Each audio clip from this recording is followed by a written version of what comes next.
Hello বন্ধুরা, আমি আজ বানাবো একদমই স্ট্রিট স্টাইলের মতো ভেজ মাঞ্চুরিয়ান। তো চলো দেখা যাক রেসিপিটা কিভাবে করছি।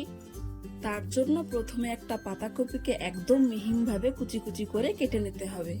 তারপর পেঁয়াজ আর ক্যাপসিকাম কুচি কুচি করে কেটে এতে দিয়ে দিয়েছি।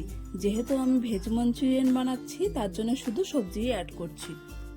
মাঞ্চুরিয়ান বলে ভালো একটা ফ্লেভার আসার জন্য আমি এতে সয়া সস অ্যাড করেছি। তারপর এতে হলুদ, লবণ, লঙ্কা গুঁড়ো, আদা রসুন পেস্ট আর এক বাটির মতো কর্নফ্লাওয়ার দিয়ে দিয়েছি। আমি এখানে ফুড কালারও ইউজ করছি, যেহেতু স্ট্রিট স্টাইলের মতো করতে যাচ্ছি সেজন্য আমি একটু ফুড কালার ইউজ করছি, তোমরা চাইলে না দিতে পারো। তারপর এই পেস্টটাকে গোল গোল আকারে গড়ে তেলে ছেড়ে দিয়ে ব্রাউন করে ভেজে তুলে রেখেছি।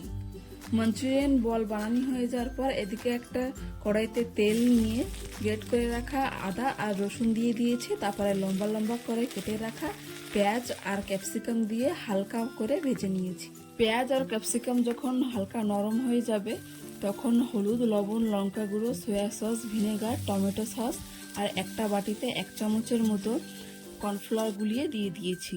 মাঞ্চুরিয়ানে স্টিকি ভাব আসার জন্য আমি এখানে কর্নফ্লাওয়ারটা গুলিয়ে দিয়েছি।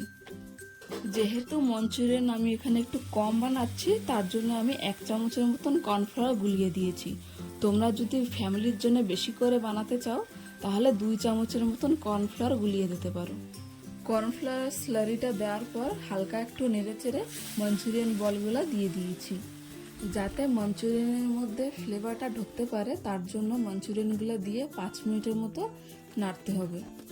শেষের দিকে যখন মাঞ্চুরিয়ানের জলটা হালকা শুকিয়ে আসবে তারপর তিল ছড়িয়ে নামিয়ে নিতে হবে। এভাবেই বাড়িতে বানাতে পারেন স্ট্রিট স্টাইলের মতো ভেজ মাঞ্চুরিয়ান।